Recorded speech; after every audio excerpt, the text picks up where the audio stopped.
Hi friends, welcome back to our channel సరీస్ kitchen. ఈరోజు నేను మీకు ఎంతో టేస్టీ అండ్ ఎమ్మి చికెన్ నిలవ పచ్చడి ఎలా ప్రిపేర్ చేయాలో ఈ వీడియోలో షేర్ చేయబోతున్నానండి. దీన్ని మనం చక్కగా పక్కా కొలతలతో ఎలా ప్రిపేర్ చేయాలో ఈ వీడియోలో మనం నేర్చుకుందాం. సో ముందుగా నేనైతే దీనికోసం స్కిన్లెస్ చికెన్ని అంటే బోన్స్ ఉన్నాయండి, విత్ బోన్ తీసుకున్నాను చికెన్లో. సో కొంతమంది ఏమో బోన్లెస్ తీసుకుంటారు, బట్ బోన్తోనే చికెన్ పచ్చడి అనేది చాలా టేస్టీగా ఉంటుంది. బట్ స్కిన్ లేకుండా తీసుకోండి. 1 కేజీ చికెన్ నేను తీసుకున్నానండి. సో తీసుకొని మీడియం సైజులో ఇలా ముక్కల్ని కట్ చేసుకొని పెట్టుకొని నీట్గా వాష్ చేసుకొని పెట్టుకున్నాను. ఇలా వాష్ చేసుకున్న చికెన్ని డైరెక్ట్గా ఒక మూకుల్లో వేసుకొని స్టవ్ మీద లో ఫ్లేమ్లో పెట్టుకోవాలి. పెట్టుకొని చికెన్లో ఉన్న వాటర్ అంతా కూడా ఇంకిపోయే వరకు కుక్ చేసుకోవాలి. లో ఫ్లేమ్లోనే కుక్ చేసుకోవాలి. అండ్ తర్వాత ఒక నాన్ స్టిక్ ప్యాన్ తీసుకొని దీనిలో 1/2 కేజీ వరకు మనము ఆయిల్ని పోసుకోవాలి. సో కేజీకి ఖచ్చితంగా 1/2 కేజీ ఆయిల్ అనేది పడుతుందండి చికెన్ పచ్చడికి. అండ్ ఈ ఆయిల్ అనేది బాగా మరిగిన తర్వాత ఆల్రెడీ మనం కుక్ చేసి పెట్టుకున్న చికెన్ ఉంది కదా, ఆ చికెన్ని దీనిలోని యాడ్ చేసుకోవాలి. యాడ్ చేసుకొని చక్కగా లో ఫ్లేమ్లో పెట్టుకొని మాత్రమే ఫ్రై చేసుకోవాలండి. ఎందుకంటే ముక్క అనేది బాగా ఫ్రై అవ్వాలి కదా, సో లోపల కూడా ఫ్రై అవ్వాలి మనకు. సో దానికోసమని లో ఫ్లేమ్లోనే కొంచెం ప్రాసెస్ ఉంటుంది, బట్ స్లోగా కుక్ చేసుకోవాలి. సో ఇలా మూత పెట్టుకోండి కాసేపు. ఒక 10 to 15 మినిట్స్ తర్వాత మనకు చికెన్ ముక్కలు అనేవి ఇలా కలర్ వస్తాయి అన్నమాట. సో ఇంకా కాస్త కలర్ రావాలి. సో లోపల అనేది అస్సలు పచ్చి ఉండకూడదు, ఎందుకంటే మనకు ఈ పచ్చడి అనేది 6 months వరకు కూడా చక్కగా నిల్వ ఉంటుందండి. సో మనకి కావాలి అనుకుంటే మనం శనగ నూనె అయినా వాడుకోవచ్చు. అండ్ తర్వాత ఇది ఫ్రై అయ్యేలోపు మనం దీనిలోకి మసాలాను ప్రిపేర్ చేసుకుందాము. 50 grams ధనియాలు తీసుకున్నాను, అండ్ అలాగే ఒక 4-5 లవంగాలు తీసుకున్నాను, కొద్దిగా దాల్చిన చెక్క, అండ్ అలాగే 2-3 ఇలాచీ తీసుకున్నాను. ఒక 1/2 టీ స్పూను మెంతుల్ని తీసుకుంటున్నాను. మెంతులు అనేవి మంచి ఫ్లేవర్ని ఇస్తాయండి ఈ పచ్చడికి. అండ్ తర్వాత 1 టీ స్పూను ఆవాలను కూడా యాడ్ చేశాను. సో ఇవన్నీ కూడా బాగా ఫ్రై చేసుకొని చక్కగా మెత్తగా మిక్సీ పట్టుకొని పక్కన పెట్టుకోండి. సో ఈలోపు మనకు చికెన్ అనేది ఫ్రై అయిపోతుందో లేదో కూడా ఒకసారి చెక్ చేసుకుందాము. సో చూడండి, ఇలాగా చికెన్ ముక్క అనేది బాగా ఫ్రై అయిపోయింది.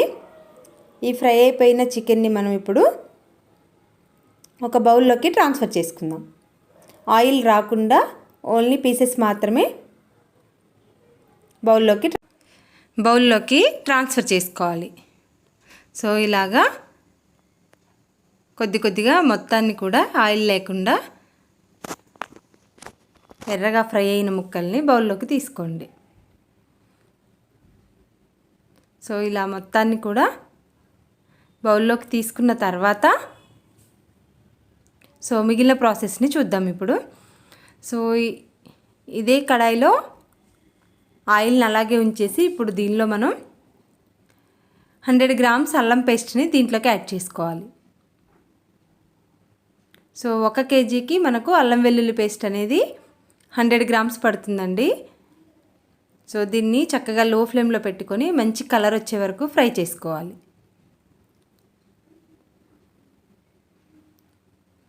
సో ఇలా కలర్ వచ్చిన తర్వాత ఇప్పుడు మనం ఆల్రెడీ ఫ్రై చేసుకుని బౌల్లోకి తీసుకున్నాం కదా, ఆ చికెన్ పీసెస్ని దీనిలోకి యాడ్ చేసుకోవాలి.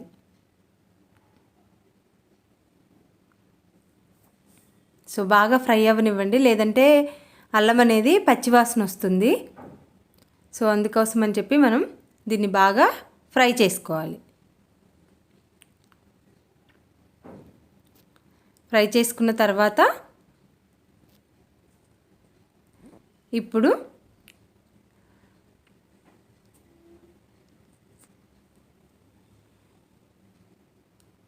చికెన్ పీసెస్ని యాడ్ చేసుకుందాం.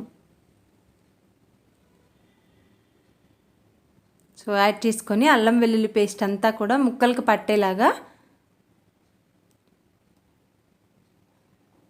బాగా మిక్స్ చేసుకోవాలి. తర్వాత ఇప్పుడు దీనిలో నేను 100 గ్రాముల కారాన్ని యాడ్ చేస్తున్నాను. సో ఇది ఉప్పు లేని కారం అండి. అండ్ అలాగే ఒక 75 గ్రామ్స్ వరకు సాల్ట్ని యాడ్ చేస్తున్నాను. 100 గ్రామ్స్ కారం అండ్ అలాగే 75 గ్రామ్స్ ఉప్పుని యాడ్ చేశాను. అండ్ తర్వాత మనం ఆల్రెడీ మసాలా దినుసులన్నీ కూడా మిక్సీ పట్టుకొని పెట్టుకున్నాం కదా. సో ఆ మసాలా దినుసుల్ని పౌడర్ని కూడా మొత్తాన్ని యాడ్ చేసుకోవాలి. యాడ్ చేసుకొని లో ఫ్లేమ్లో పెట్టుకోండి. లో ఫ్లేమ్లో పెట్టుకొని ఒక 2 to 3 మినిట్స్ పాటు ఇలా కలుపుతూ ఫ్రై చేసుకోవాలి. సో మరి హై ఫ్లేమ్లో పెట్టుకున్న ఎక్కువసేపు ఫ్రై చేసిన కారం అనేది మాడిపోతుంది. సో పచ్చడి టేస్ట్ అంతా కూడా మారిపోతుందండి. సో ఇక్కడ వరకు వచ్చిన తర్వాత ప్రాసెస్ అనేది జాగ్రత్తగా చేసుకోవాలి. సో ఇప్పుడు స్టవ్ ఆఫ్ చేసేసుకోవడమే. ఇంకా ఎక్కువసేపు కుక్ చేయకూడదు మనం కారం ఉప్పు వేసిన తర్వాత. అండ్ పూర్తిగా కంప్లీట్గా కూల్ డౌన్ అయిన తర్వాత స్టవ్ ఆఫ్ చేసుకొని పక్కన పెట్టుకొని పూర్తిగా కూల్ డౌన్ అయిన తర్వాత ఇప్పుడు దీంట్లో మనకు 5 నిమ్మకాయలు పడతాయండి. నేను చూపించే సైజ్ అయితే 5 నిమ్మకాయలు సరిపోయాయి మాకు. సో ఇంకాస్త చిన్నవి అయితే మీరు ఇంకొక 2 యాడ్ చేసుకోండి. సో ఇప్పుడు దీంట్లో మనం నిమ్మరసాన్ని యాడ్ చేసుకోవాలి. సో చికెన్ అనేది కంప్లీట్గా కూల్ డౌన్ అవ్వాలి, అయిన తర్వాతనే యాడ్ చేయండి.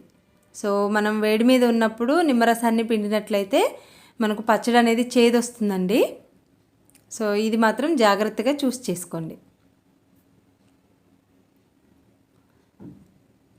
సో ఇలా మొత్తం 5 నిమ్మకాయల రసాన్ని కూడా, సో నేను కొంచెం పెద్ద సైజు తీసుకున్నాను కాబట్టి నాకు 5 సరిపోయాయి.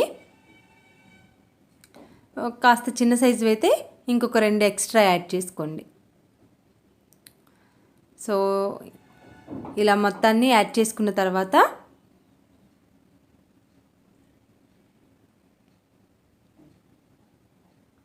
ఒకసారి మొత్తాన్ని కూడా బాగా మిక్స్ చేసుకోవాలి.